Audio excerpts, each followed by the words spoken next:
Orang enggak keputusan yang mana ini? itu loh. Kerjanya jualan jamu botolan. Mau terus ya. Hanya dua. Senantiasa dimuliakan oleh Allah Subhanahu wa taala. Alhamdulillah, sebelumnya saya minta izin dan mengucapkan terima kasih atas kepercayaan yang diberikan untuk kita di sini bersama-sama berusaha untuk menjalankan dan melaksanakan perintah Allah Subhanahu wa taala. Tadi di mukadimah saya membacakan sebuah ayat di surat At-Taubah. Allah Subhanahu wa taala berfirman, "Falaula nafara min kulli firqatin minhum ta'ifatun liyatafaqahu fid-din wa liyunziru qaumahum idza raja'u ilaihim la'allahum yahdharun." Allah Subhanahu wa taala berfirman yang artinya falaula nafara, maka hendaklah ada sekelompok orang. Jadi jangan semuanya pergi berjihad. Jadi dulu ketika Nabi Muhammad SAW diutus dan tinggal di Madinah, sahabat Nabi itu memiliki semangat jihad yang tinggi.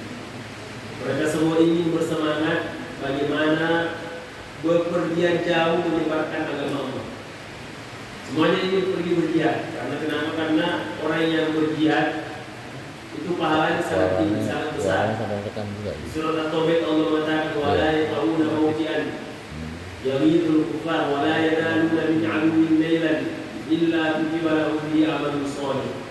Orang-orang yang pergi berjihad tidaklah dia melangkah, tidaklah dia melakukan suatu pergerakan atau perbuatan, atau dia mengalami sakit, mengalami luka atau mengalami penderitaan dalam jihadnya itu illa kutiba lahum amalun shalih. Kecuali kata Allah semuanya bernilai amal soleh.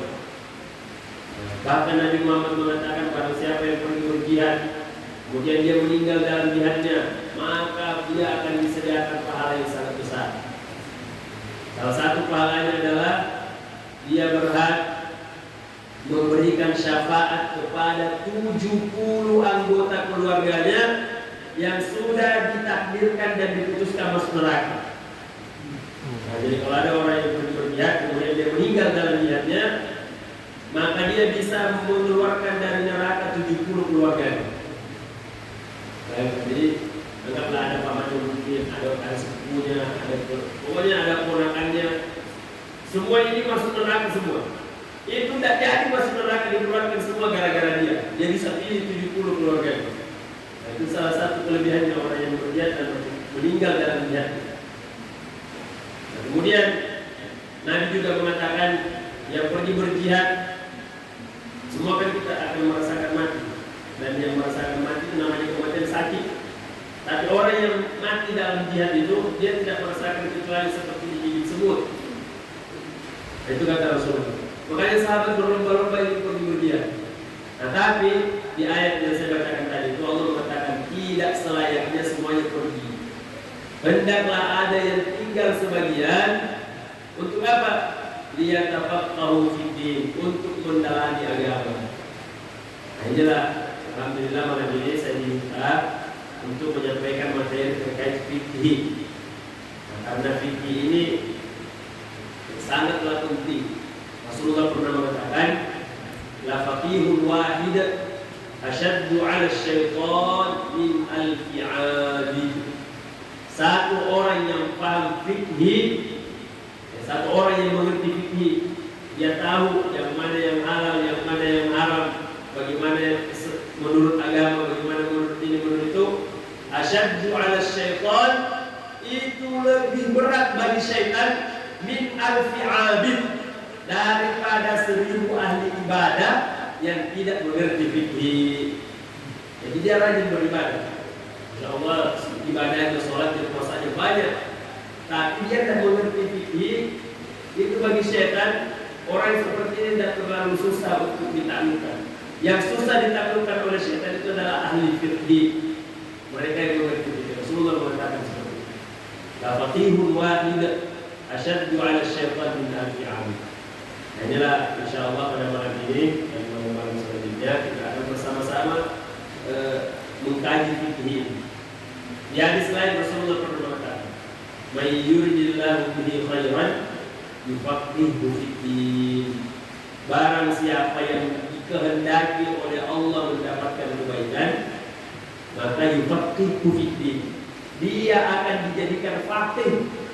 Dia akan dijadikan faham dalam masalah agama ini.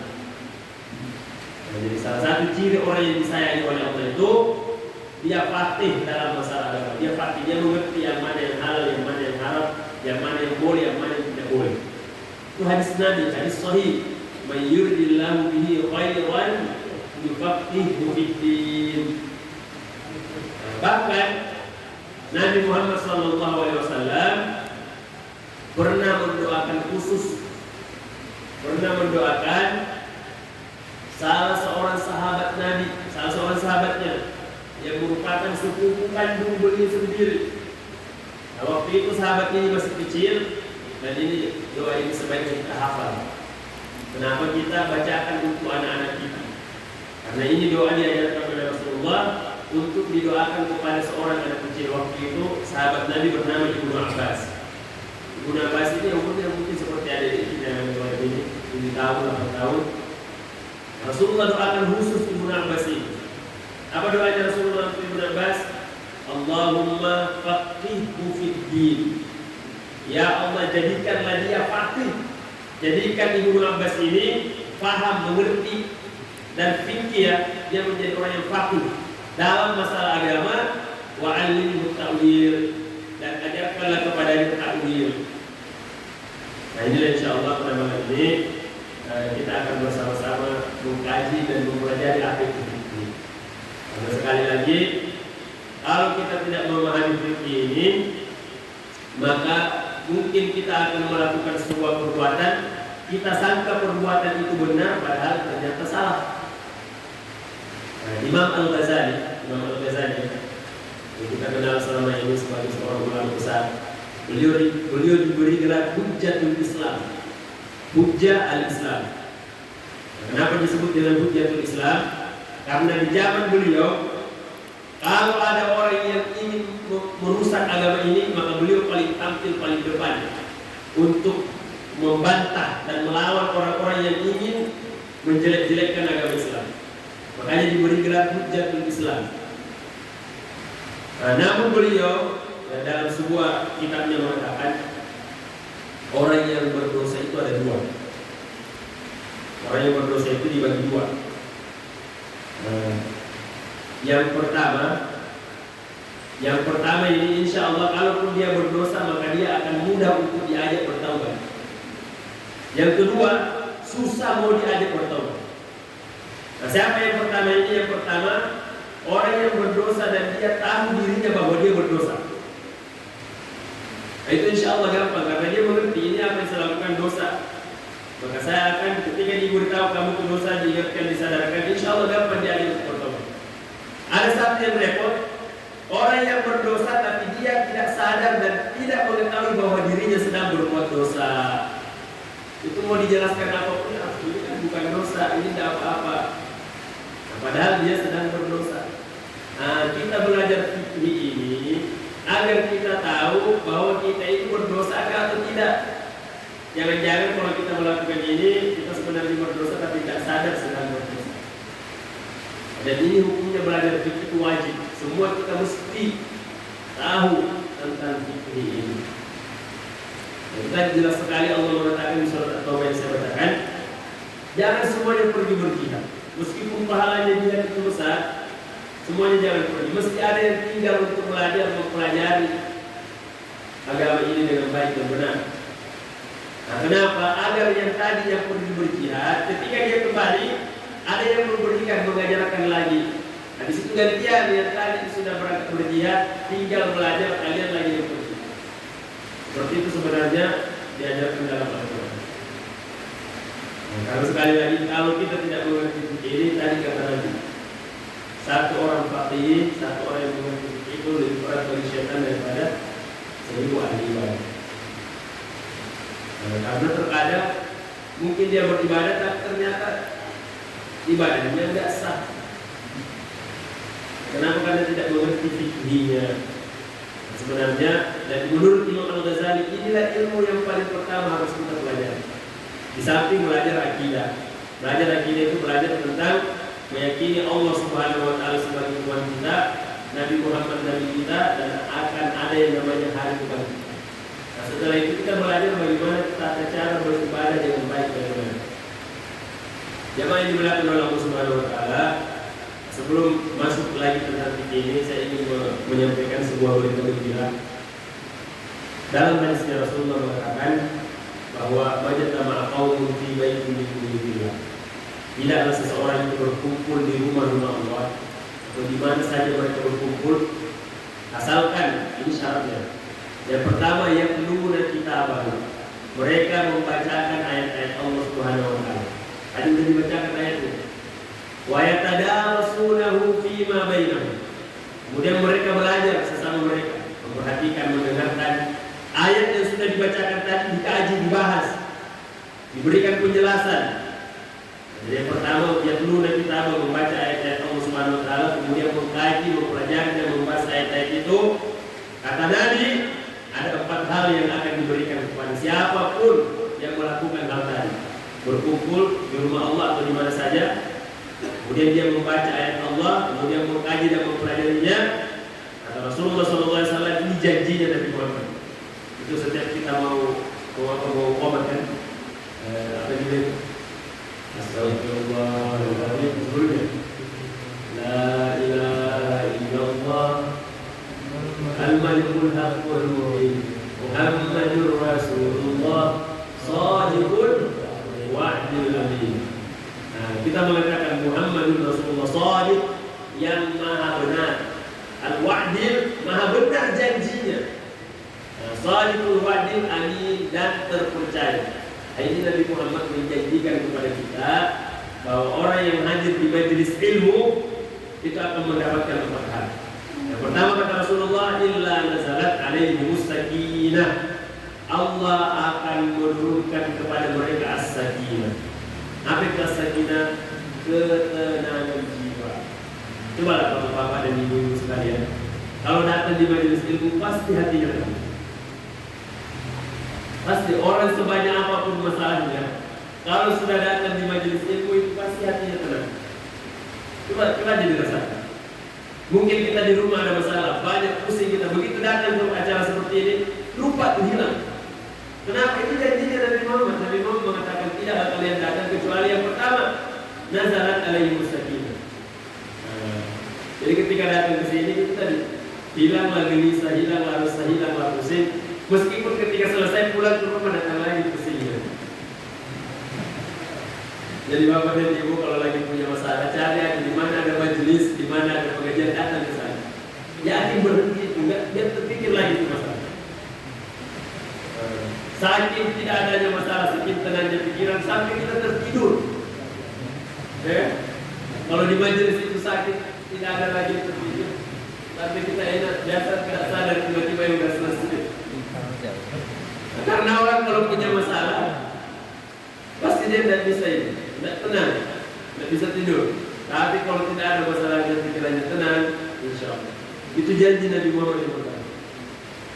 Kemudian Nabi Muhammad mengatakan, wa ghasyiyatuhumur rahmah. Dan Allah Subhanahu wa Ta'ala akan meliputi mereka dengan rahmat. Apa itu rahmat? Inilah yang kita cari sebenarnya. Rahmat itu artinya kasih sayangnya Allah. Karena semua kita ini tidak akan bisa masuk surga kalau bukan karena kasih sayang Allah. Nabi sudah mengatakan kalau mau dapat kasih sayangnya Allah, datanglah ke majelis ilmu. Ini janji Rasulullah yang kedua. Nah, kemudian yang ketiga janjinya Nabi Muhammad, wa khafatuhumul malaikah. Malaikat akan menaungi. Nah, jadi yakin bahwa di sekeliling kita ini ada malaikat. Cuma kita tidak lihat. Dan alhamdulillah kita tidak lihat. Kalau kita lihat, tidak ada yang bisa pulang ke rumahnya malam ini. Ketakutan sudah. Nah, malaikat itu Allah mengatakan di surat Fatir, malaikat itu ada yang punya 2 sayap. ada yang punya 4, masna wa thulatha, ada yang punya 3, waruba, ada yang punya 4, bahkan lebih dari itu. Bahkan ada yang punya 300 sayap. Satu sayap malaikat itu bisa menutupi bumi semuanya. Ada malaikat ini banyak. Nah, salah satu malaikat ada namanya malaikat as-sayyar. Malaikat yang berkeliling ke sana kemari, itu aja kerjanya. Lari ke sana kemari, mutar-mutar. Nah, tapi malaikat ini akan berhenti, akan tinggal kalau menemukan majelis seperti ini. Dia akan tinggal dan tidak akan pergi lalu memanggil semua teman-temannya, sini, ini yang kalian cari. Dan malaikat disebutkan dalam hadis lain itu bertumpuk-tumpuk sampai langit ini hadir dalam pengajian seperti itu. Itu janjinya Nabi Muhammad. Nah, jadi betul-betul banyak barokahnya. Yang ketiga itu, yang keempat kata Rasulullah, dan yang keempat ini yang paling saya suka. Apa kata Rasulullah? Orang kalau hadir majelis, yang keempat, wa zakarallahu fi man indahu. Allah akan menyebut namanya. Jadi kita yang banyak dosa, yang ibadahnya ala kadarnya ini, yang tidak ada apa-apanya dibanding orang-orang sebelum kita, itu disebut nama kita oleh Allah Subhanahu wa taala. Nah, bayangkan ya, siapa pejabat di sini yang paling kita? Anggaplah nama kita di lagi pidato Pak Gubernur Pak Isran, disebut nama kita yang tinggal di perumahan elektrik ini. Pasti kita cerita, tahu dari tadi malam siapa yang cerita Pak Gubernur. Itu Pak Gubernur. Bagaimana dengan Allah menceritakan kita kepada seluruh malaikat? Wahai malaikatku, lihatlah hambaku yang namanya ini tinggal di perumahan villa elektrik, dia hadir namanya. Dan Allah kalau menyebut nama, bukan nama kita saja yang disebutkan. Allah akan menyebut nama bapak kita dan nama ibu kita. Kita kalau di dunia ini disebutkan namanya. Contohnya saya, Ahsan bin Ahmad. Nama saya itu aja. Paling nama bapaknya. Tapi Allah tidak menyebutkan nama bapaknya saja. Tapi Allah akan menyebutkan Ahsan bin Ahmad bin Zainab. Disebutkan nama umatnya. Nah, jadi kalau kita datang di majelis ilmu seperti ini, itu secara otomatis kita berbuat baik kepada kedua orang tua. Karena nama orang tua kita disebut-sebut jadi oleh Allah Subhanahu wa taala. Dan disebut-sebut karena kebaikan, bukan disebut-sebut karena keburukan. Nah, maka ketika kita hadir dalam majelis seperti ini, kita perlu bersyukur. Allah gerakkan hati kita, Allah ringankan hati kita untuk datang ke sini untuk mendapatkan kemuliaan tadi. Yang tidak terasa, tidak sampai sejam kita sudah mendapatkan kemuliaan yang banyak. Apalagi kata Nabi, barang siapa yang duduk menunggu waktu sholat, maka dia dihitung sedang sholat, asalkan tidak, yang pertama tidak berbicara, dan yang kedua tidak berhadas. Jadi kita ini bisa tidak kita sholat dari maghrib tadi sampai isya? Kan tidak bisa kan? Tidak mampu kita sholat selama itu. Tapi gara-gara kita menunggu waktu isya, duduk di masjid menunggu waktu isya, walaupun kita duduk, walaupun kita mendengarkan, itu selama itu juga kita dihitung sedang sholat. Nah, jadi kalau mau dapat pahala sholat yang panjang, pulang sholat subuh besok, tidak usah pulang ke rumah, tunggu sholat zuhur. Duduk aja di masjid, kenapa tidak pulang? Saya mau tunggu sholat zuhur. Itu hadis Nabi. Orang yang menunggu datangnya waktu sholat, buat di sholat, maka dia dianggap sedang sholat malam selama dia tidak berhadas. Itu syaratnya tidak berhadas. Berarti kalau berhadas, batal berarti menggunakan dia mesti berwudu. Selama dia tidak bicara, bercerita dengan pembicaraan yang tidak ada manfaatnya. Kalau dia bicara dalam rangka kebaikan, itu tidak apa. Jamaah yang dimuliakan oleh Allah Subhanahu wa taala, insyaallah terkait fikih ini, fikih yang nanti kita bahas pada malam ini, fikih itu sebenarnya dibagi 4. Ada 4 pembagiannya fikih. Kalau kita berbicara tentang fikih, maka pasti pembahasan fikih itu pembahasannya ada 4. Yang pertama, apa yang disebut dengan fiqhul ibadah. Nah, penjelasan atau pengertian syariat terkait dengan ibadah. Nah, dan yang dimaksud dengan ibadah adalah semua yang terkait dengan hubungan kita kepada Allah Subhanahu wa taala. Jadi fikih ibadah ini yang paling, kalau kita buka buku-buku fikih yang paling panjang biasanya dibahas ini, masalah ibadah ini. Karena terkait dengan sholat kita, puasa kita, zakat kita, haji. Nah, ini yang pokok yang 4 ini. Nah, kemudian sebelum melakukan yang 4 ini, ada yang menjadi syarat untuk bisa diterima yang 4 ini. Nah, di antaranya ada namanya tohar. Ada yang dibahas pertama kali nanti itu fikih tohar. Nah, jadi yang pertama fikih ini dibagi 4 ya. Kalau ibaratkan satu kotak, maka kotaknya ada 4 lagi. Ini kotak besar seperti ini, itu dibagi 4. Nah, kotak yang pertama namanya fikih ibadah. Kotak yang kedua namanya fikih muamalah. Muamalah artinya apa? Hubungan sesama manusia. Itu diatur semua dalam agama kita. Kalau ibadah hubungan kepada Allah, kalau muamalah hubungan kepada manusia. Nah, kemudian setelah itu ada kotak yang ketiga namanya fiqhul usrah. Fikhu yang terkait atau penjelasan dan pemahaman agama terkait masalah keluarga. Kemudian yang kotak yang keempat itu yang disebut dengan fiqhul jinayah. Fikih yang terkait dengan hukum-hukum jinayah. Jinayah itu seperti apa? Seperti kalau kita sering mendengar orang yang mencuri potong tangannya, orang yang berzina dicambuk, orang yang minum khamar dicambuk, orang yang membunuh dibunuh. Itu jinayah semua masuk dalam pembahasan jinayah. Nah, dari keempat bagian fikih ini tidak bisa dilakukan ya, walaupun sesama kita, artinya maksudnya sesama kita itu tidak butuh negara. Yang keempat ini, yang bagian yang keempat jinayah itu mesti yang melakukannya negara. Tidak boleh kita sesama kita yang melaksanakan. Adapun tadi ini fikih ibadah jelas itu kan pribadi masing-masing dengan Allah Subhanahu Wa Taala. Nah, kemudian fikih muamalah ya sesama kita, sesama umat manusia, sesama Islam atau di luar Islam. Nah, bahkan terkait dengan binatang dan hewan dan sebagainya. Nah, kemudian fikih usrah keluarga.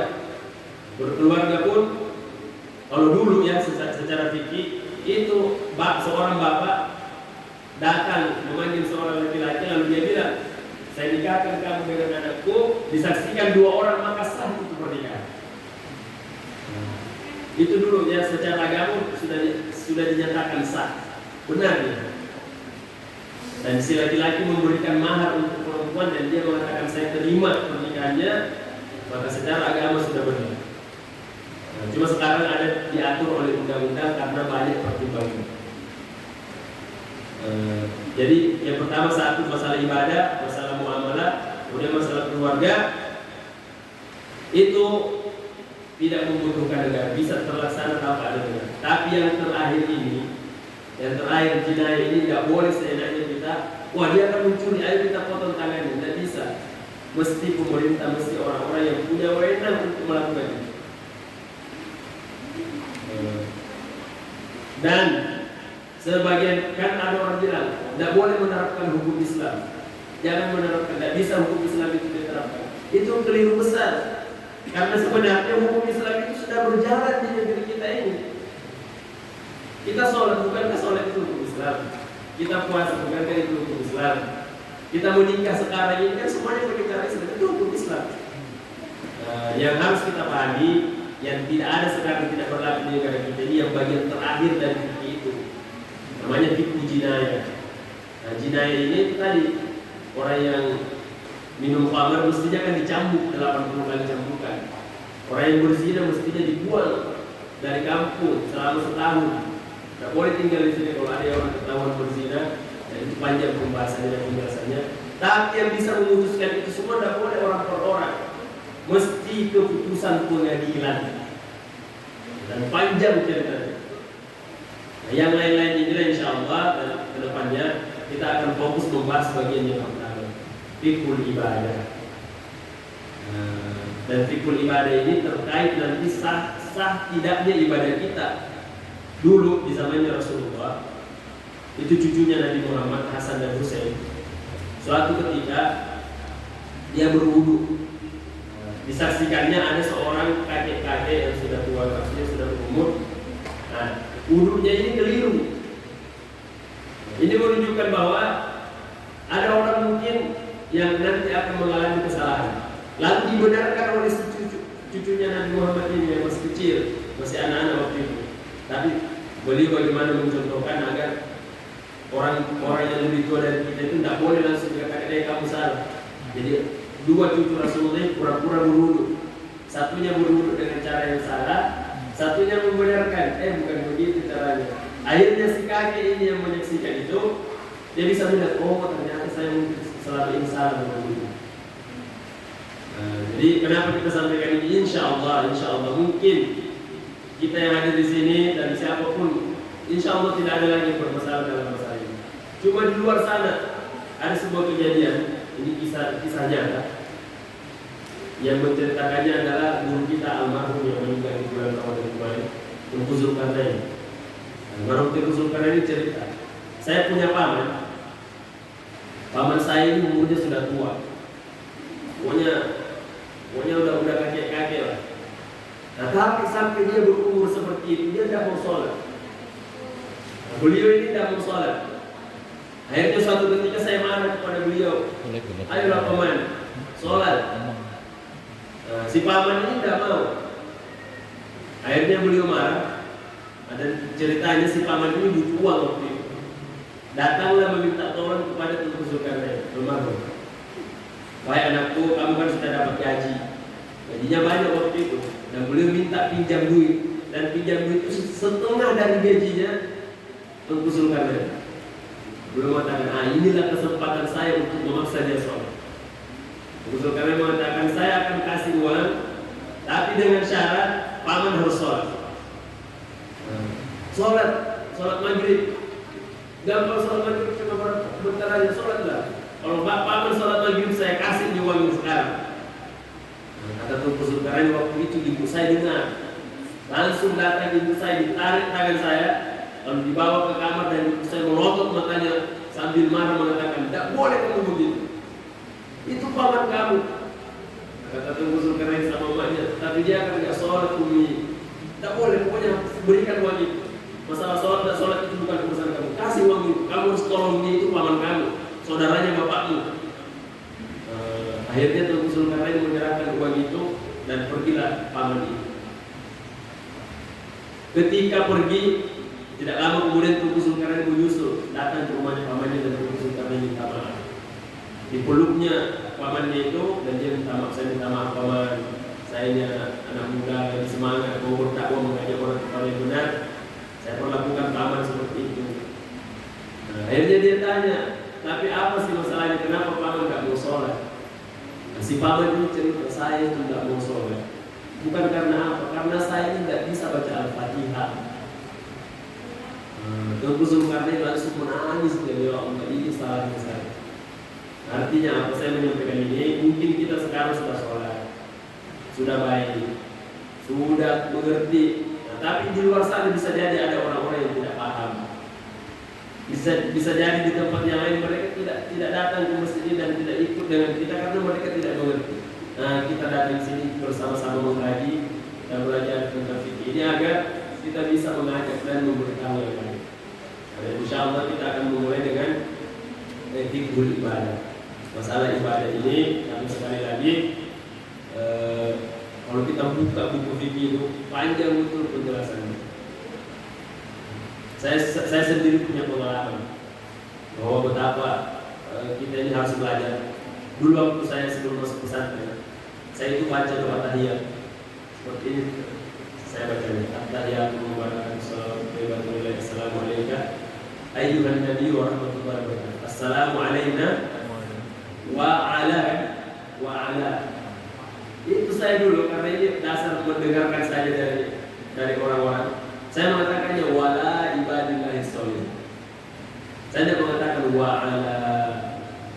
Nah, di mana kesalahan ini saya tahu ketika masuk pesantren, ketika diajari fikih sama guru kami. Oh ya Allah, coba kalau waktu itu tidak masuk pesantren, maka mungkin sampai tua sampai sekarang sholatnya itu salah. Karena saya bilang wala ibadillahi sholihin. Wala ibadillahi sholihin. Nah, itu beda betul artinya. Kalau kita mengatakan assalamu alayna, keselamatan bagi kami, wa ala, dan kepada seluruh hamba-hamba Allah yang soleh. Nah, tapi kalau dibilang wala ibadillahi sholihin, keselamatan bagi kami wala dan Tadi wala dan kepada seluruh hamba-hamba. Kita bilang wala.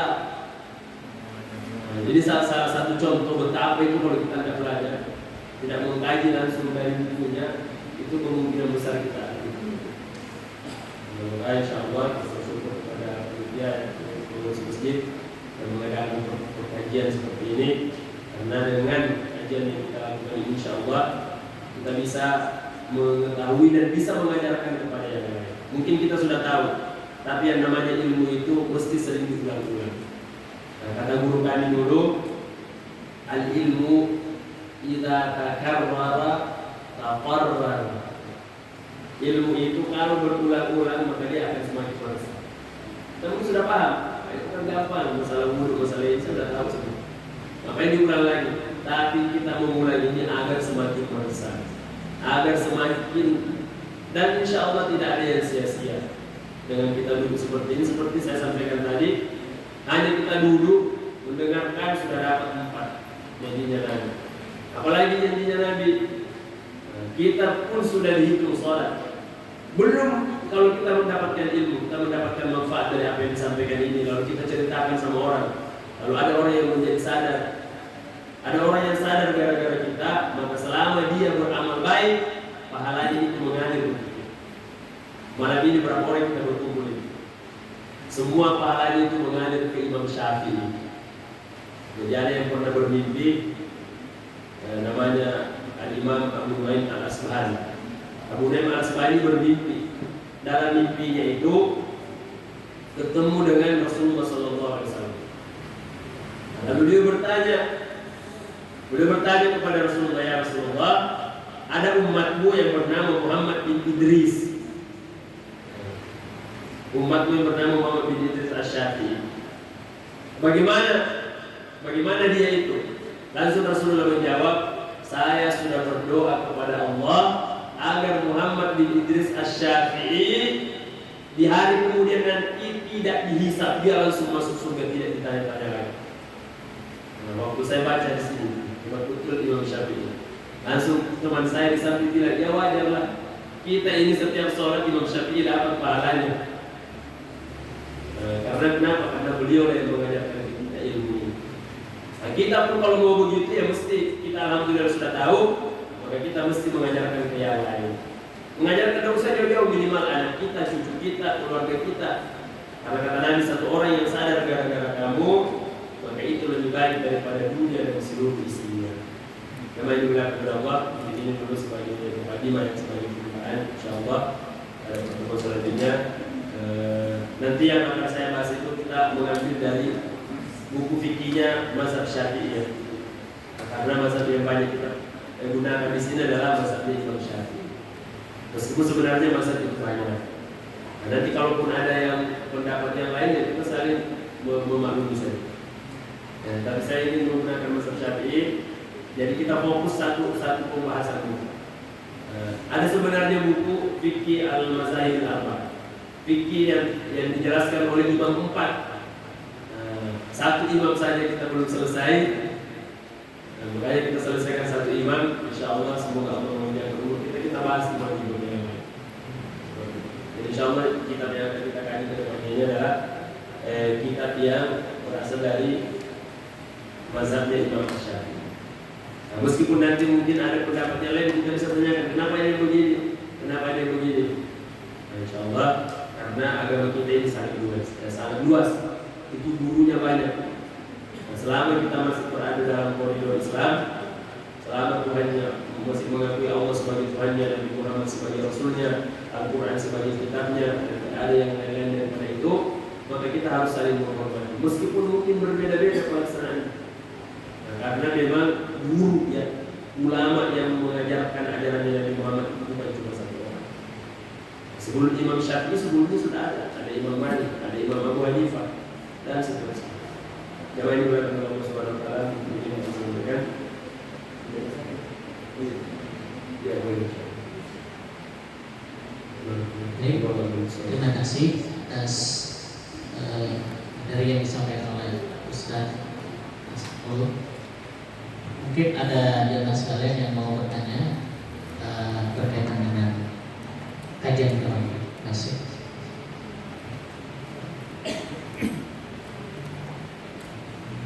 Terima kasih. Assalamualaikum warahmatullahi wabarakatuh. Waalaikumsalam.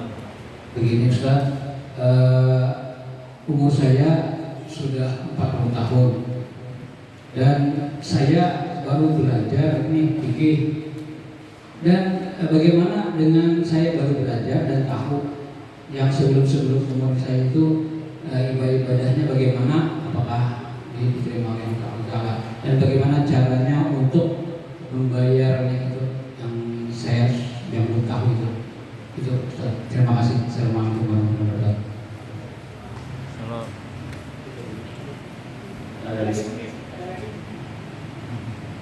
Satu dulu. Baik, terkait pertanyaan tadi, banyak pertanyaannya. Yang berlalu itu Allah maafkan. Jadi semua yang berlalu itu Allah akan maafkan. Nah, asalkan kita punya niat dan keinginan untuk memperbaiki. Karena ada juga sebagian orang, udah biarin aja kayak gini. Itu yang keliru.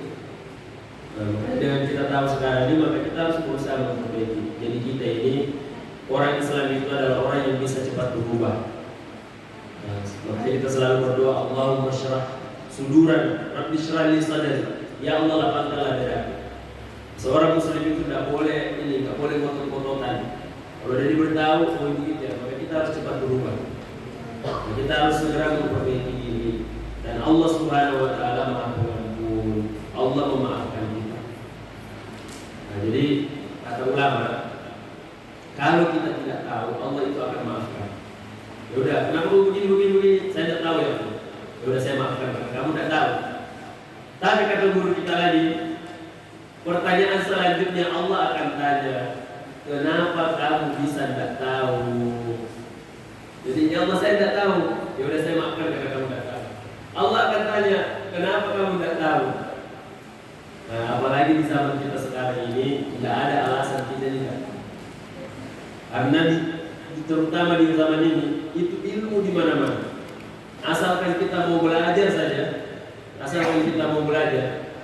itu ada. Di internet kita punya kuota, mau cari ustaz siapa saja muncul. Dan alhamdulillah di Samarinda ini banyak sekali ulama. Jadi kita tidak usah jauh di Lombang ini ada guru kita, Guru Ahmad Zaini. Saya pun sering datang menghadiri majelis sekolah besar. Guru itu ulama yang luar biasa. Tidak usah jauh, di sini ada habib kita ada saya. Datang kita bertanya sama dia, gimana cara ini.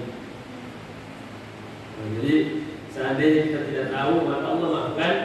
Namun Allah akan bertanya lagi, kenapa kamu tidak tahu? Orang yang sekarang tidak tahu agama itu ada dua saja kemungkinan. Dia adalah orang yang baru masuk Islam, dan dia adalah orang yang tidak mau belajar. Asalkan kita mau belajar itu bisa.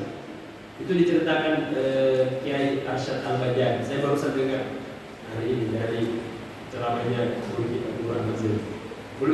Kiai Arsyad Al-Bajari berangkat belajar ke Mekah usia 35 tahun.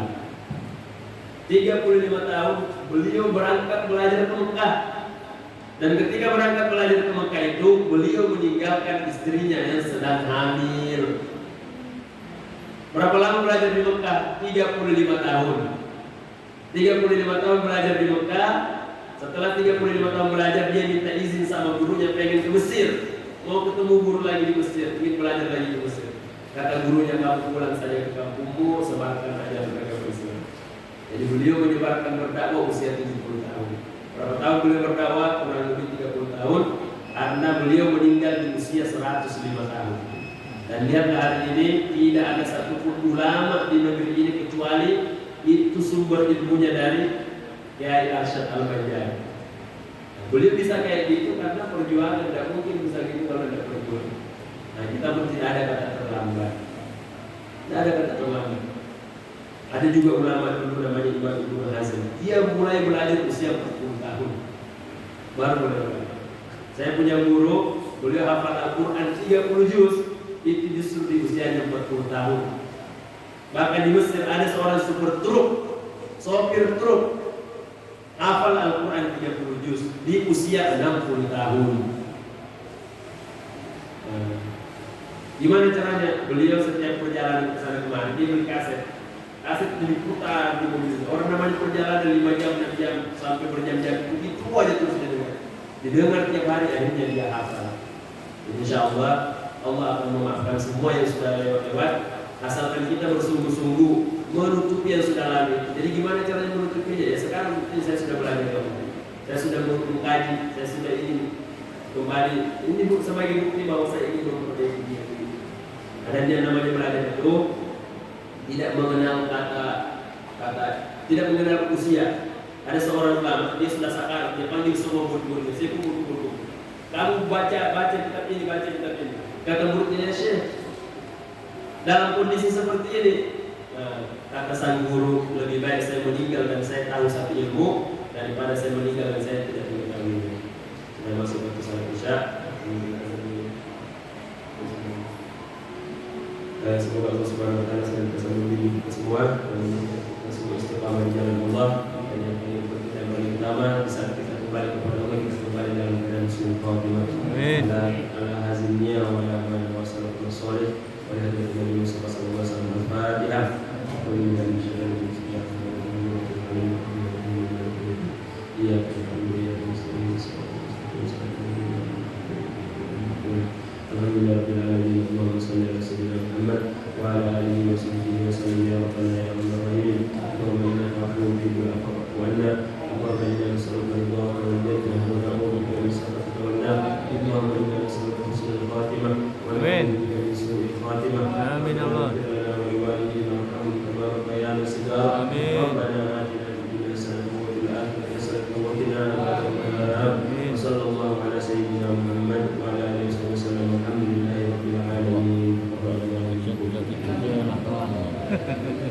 Terima kasih atas yang disampaikan. Kita cukup dengan baca hamdalah bersama-sama. Alhamdulillahirobbilalamin. Dan dari saya selaku MC, Assalamualaikum warahmatullahi wabarakatuh.